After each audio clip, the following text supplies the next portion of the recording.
आदर्श उच्च माध्यमिक विद्यामंदिर विटाची प्राध्यापिका डॉक्टर वैशाली थोरात. मी आज 12वी कॉमर्सच्या अकाउंट विषयातील पार्टनरशिप फायनल अकाउंट या टॉपिकवर चर्चा करणार आहे. फायनल अकाउंट म्हणजे अंतिम हिशोपत्रके ही प्रत्येक व्यवसायाला तयार करावीच लागतात, व्यवसाय लहान असो अगर मोठा असो. फायनान्शियल इयर म्हणजेच आर्थिक वर्ष संपल्यानंतर फायनल अकाउंट्स प्रिपेअर करावी लागतात. या फायनल अकाउंटमध्ये 3 आयटमचा समावेश होतो.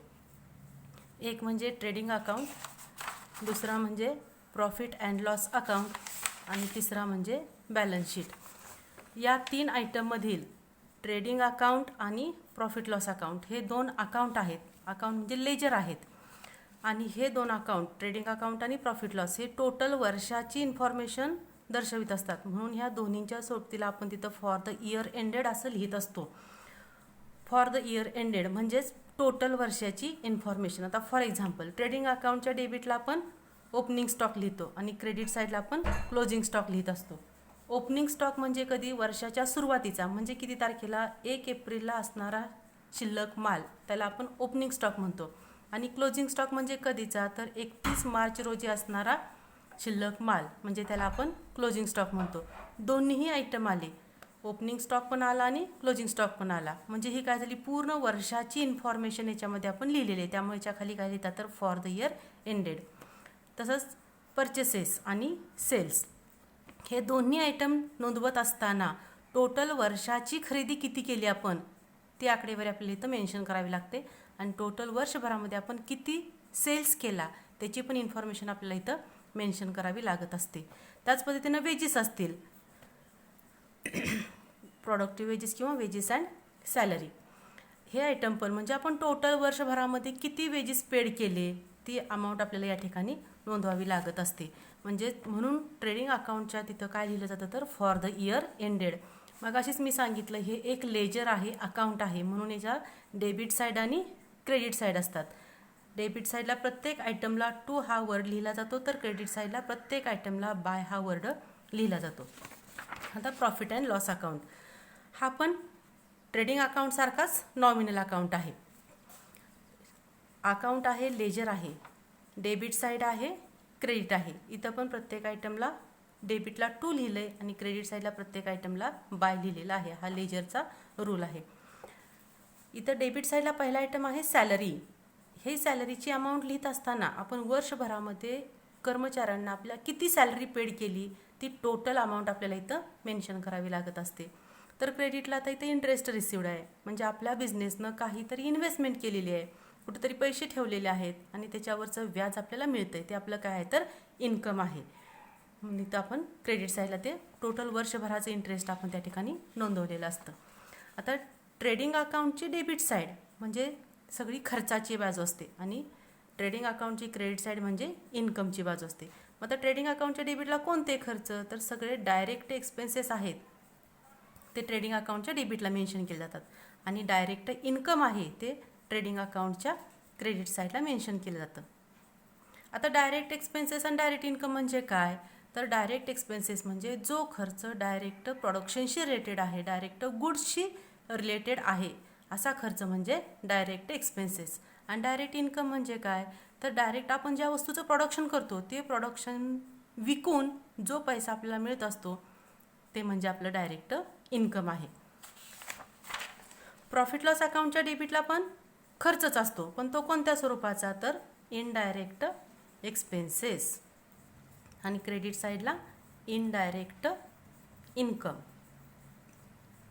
आता इनडायरेक्ट एक्सपेन्सेस म्हणजे काय, तर बिझनेसचा खर्च आहे पण तो डायरेक्ट प्रोडक्शनचा खर्च नाही. मग कशाचा आहे, तर ऑफिसचा असेल, ॲडमिनिस्ट्रेशनचा असेल, फायनान्स, सेलिंग अँड डिस्ट्रीब्युशन या स्वरूपाचा जो काही खर्च असेल तो सगळा कशामध्ये येतो, तर इनडायरेक्ट एक्सपेन्सेस. आणि तो प्रॉफिट लॉस अकाउंटच्या डेबिटला सगळा नोंदवायचा असतो.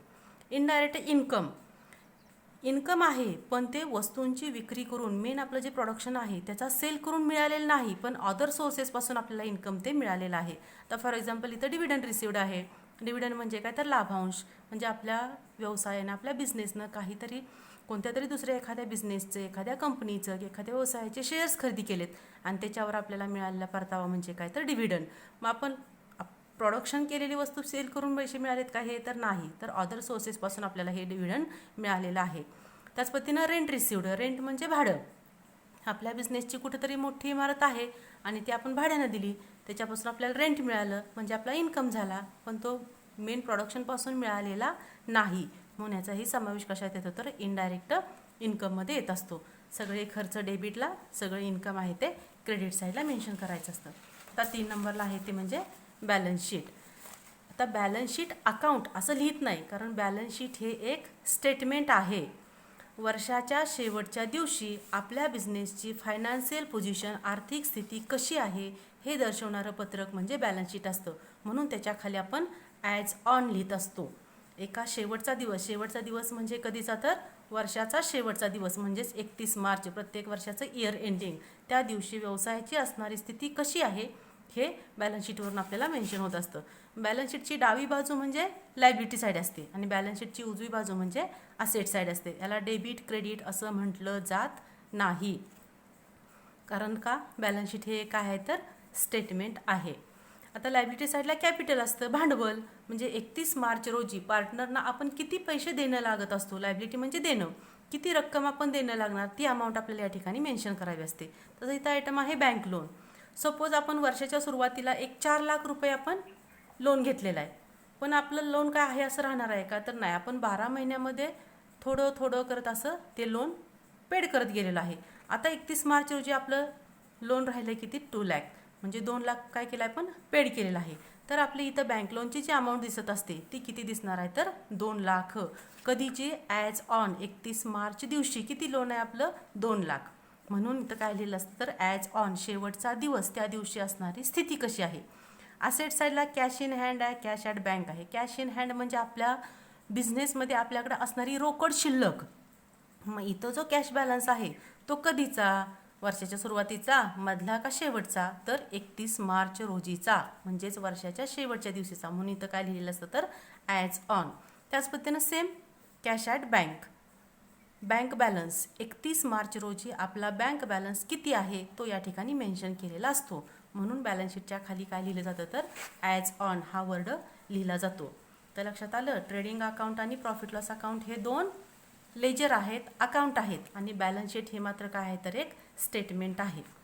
आपण सगळ्या नोंदी करत गेलो, आता क्लोज करायचं आहे. तर पहिल्यांदा आपल्याला ट्रेडिंग अकाउंट क्लोज करावा लागतो. क्लोज करत असताना डावी बाजू म्हणजे आपली खर्चाची आहे, उजवी बाजू म्हणजे उत्पन्नाची. डाव्या बाजूची टोटल करून बघायची, उजव्या बाजूची टोटल करून बघायची. ज्या बाजूची टोटल जास्त ती आपल्याला दोन्हीकडे मांडावी लागते. उदाहरण दाखल आपण म्हणूया की ही क्रेडिट साईड जास्त आहे. क्रेडिट साईड कशाची, आपली इन्कमची. इन्कम जास्त आहे आणि आपला खर्च कमी आहे, म्हणजे आपला काय होणार, प्रॉफिट. इथं बॅलन्सिंग फिगर आली, ग्रॉस प्रॉफिट, ढोबळमानानं आलेला नफा. हा ग्रॉस प्रॉफिट आपल्याला प्रॉफिट लॉस अकाउंटला ट्रान्सफर करायचा असतो. ट्रेडिंग अकाउंटच्या डेबिटला ग्रॉस प्रॉफिट आला, आणि जर आपला खर्च जास्त आला आणि उत्पन्न कमी आलं, खर्च जास्त, मग आपण जी बाजू जास्त ती मांडणार, म्हणजे खर्चाची टोटल इकडे आपण दोन्हीकडे मांडली, मग बॅलन्सिंग फिगर आपली इकडे क्रेडिट साईडला येणार, त्याला आपण म्हणणार ग्रॉस लॉस. प्रॉफिट हो दे अगर लॉस हो दे, आपल्याला प्रॉफिट लॉस अकाउंटला ट्रान्सफर करायचा असतो. त्यामुळे प्रॉफिट लॉस अकाउंटला इथं जर ग्रॉस प्रॉफिट असेल तर प्रॉफिट लॉस अकाउंटच्या क्रेडिट साईडला ग्रॉस प्रॉफिट ब्रॉट डाऊन.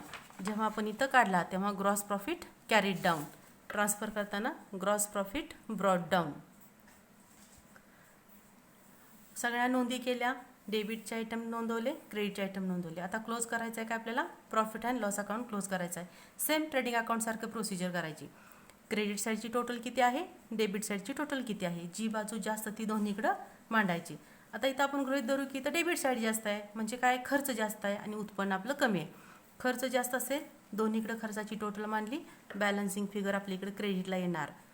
खर्च जास्त, उत्पन्न कमी, म्हणजे आपला काय झाला, लॉस. तो कसला, तर नेट लॉस.